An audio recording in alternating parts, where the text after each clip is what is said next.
नमस्कार, मैं हूं आनंद। आप देख रहे हैं चेतना टुडे। सबसे पहले चेतना टीवी के सभी दर्शकों को मकर संक्रांति की हार्दिक शुभकामनाएं। आइए एक नजर डालते हैं सुर्खियों पर।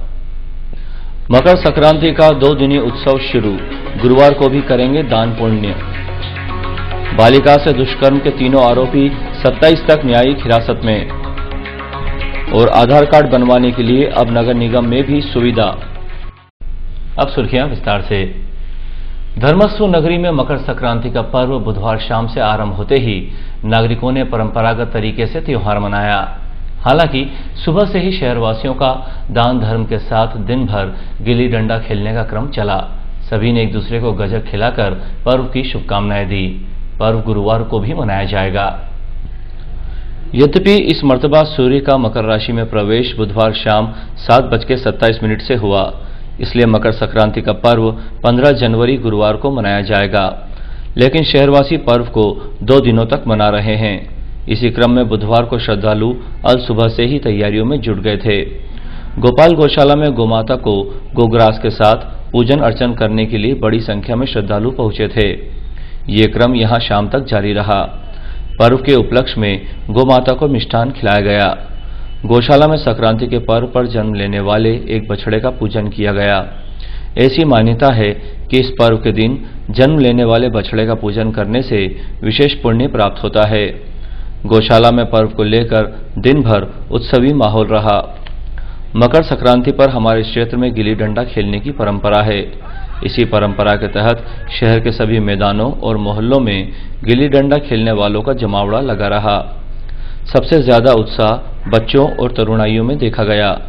ये लोग अपनी अपनी मित्र मंडलियों के साथ गिल्ली डंडा खेलते नजर आए। पर्व की परंपरा के मुताबिक महिलाओं ने एक दूसरे को कुमकुम की बिंदियां लगाते हुए गजक से मुंह मीठा कराया और भेंट दी। करीब 1 सप्ताह पहले गुम हुई 14 वर्षीय बालिका के साथ बलात्कार के मामले में पुलिस ने एक रेलकर्मी सहित 3 आरोपियों को गिरफ्तार किया है। बलात्कार के आरोपियों को 27 जनवरी तक न्यायिक हिरासत में जेल भेज दिया गया है। पुलिस सूत्रों के मुताबिक एक पुलिसकर्मी की 14 वर्षीय बालिका विगत 7 जनवरी को अपनी मां से कहासुनी होने के बाद घर से निकल गई थी। उसे रोता बिलखता देख कोमल नगर निवासी जितेंद्र पिता नागेश्वर उसे चुप कराते हुए अपने घर ले गया। वहां उसे वहीं रखकर उसके साथ बलात्कार किया। बलात्कार करने के बाद आरोपी जितेंद्र ने बालिका को कहीं छोड़ दिया था। बालिका को अकेले घूमते देख दूसरे आरोपी अंकुश पाटीदार पिता सुखदेव पाटीदार ने उसकी मासूमियत का फायदा उठाया और बहला फुसलाकर अपने जनता कॉलोनी स्थित घर ले गया। अंकुश पाटीदार ने भी बालिका के साथ बलात्कार किया और उसके बाद उसे रेलवे स्टेशन छोड़ दिया।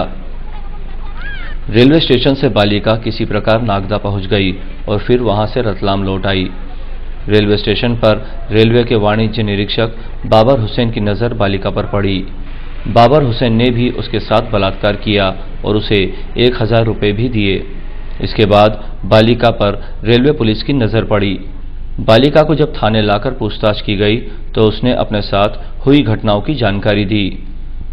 बालिका के बयानों के आधार पर औद्योगिक क्षेत्र पुलिस ने आरोपी बाबर हुसैन पिता लियाकत निवासी रतलाम, जितेंद्र पिता नागेश्वर निवासी ग्राम राकोदा तथा अंकुश पिता सुखदेव पाटीदार निवासी बांगरोद के विरुद्ध भादवी की धारा 376, 363 तथा लैंगिक अपराध अधिनियम के तहत मामला दर्ज कर उन्हें गिरफ्तार कर लिया है।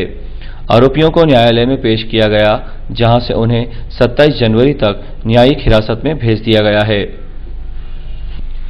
नागरिकों की सुविधा के लिए नगर निगम कार्यालय में भी आधार कार्ड बनाने का कार्य शुरू किया गया है। जलकारी विभाग के समीप के कक्ष में ये सुविधा दी गई है। आम लोगों को आधार कार्ड बनवाने के लिए शहर में चुनिंदा स्थानों पर कई बार चक्कर काटना पड़ रहे हैं, तो आधार कार्ड बनाने वाले मनमर्जी से अपना काम करते हुए लोगों को लाइन में खड़ा रखते हैं। अब सभी जगह आधार कार्ड की अनिवार्यता ने जिला प्रशासन को भी सक्रिय कर दिया है। नगर निगम में आधार कार्ड बनाने का काम शुरू करने वाले नितिन सोनोने ने बताया, कोई भी व्यक्ति नगर निगम में जलकारी विभाग के पास के कक्ष में अपने दस्तावेज लेकर आधार कार्ड बनवा सकता है। ये काम पूरी तरह निःशुल्क है और जब तक लोग आधार कार्ड बनवाने आते रहेंगे तब तक चलता रहेगा। बुधवार सुबह स्कूल छोड़ने जा रहे राज तिवारी के पुत्र हर्ष को सामने से आ रही बाइक के चालक ने टक्कर मार दी। घटना में हर्ष के 3 दांत टूट गए। उसे उपचार के लिए सिविल हॉस्पिटल लाया गया।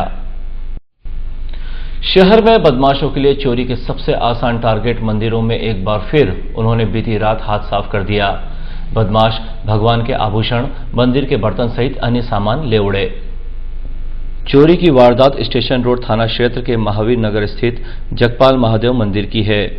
चोरों के हौसले इतने बुलंद हैं कि शाम होते ही चोर जगपाल मंदिर में घुसे और वहां से पीतल का कलश, शेषनाग की घंटी, दीपक, आरती, तांबे के 3 लोटे, तरबाना सहित अन्य सामान चुरा ले गए। मंदिर से सामान चोरी जाने का पता चलते ही इसकी सूचना पुलिस को दी गई। पुलिस ने अमित नीमा की रिपोर्ट पर अज्ञात चोरों के खिलाफ प्रकरण दर्ज कर जांच शुरू कर दी है। अंत में एक नजर फिर से सुर्खियों पर। मकर संक्रांति का 2 दिनी उत्सव शुरू, गुरुवार को भी करेंगे दान पुण्य। बालिका से दुष्कर्म के तीनों आरोपी 27 तक न्यायिक हिरासत में। और आधार कार्ड बनवाने के लिए अब नगर निगम में भी सुविधा। चेतना टुडे में आज बस इतना ही। हम फिर मिलेंगे कुछ और नई सुर्खियों के साथ। तब तक के लिए नमस्कार।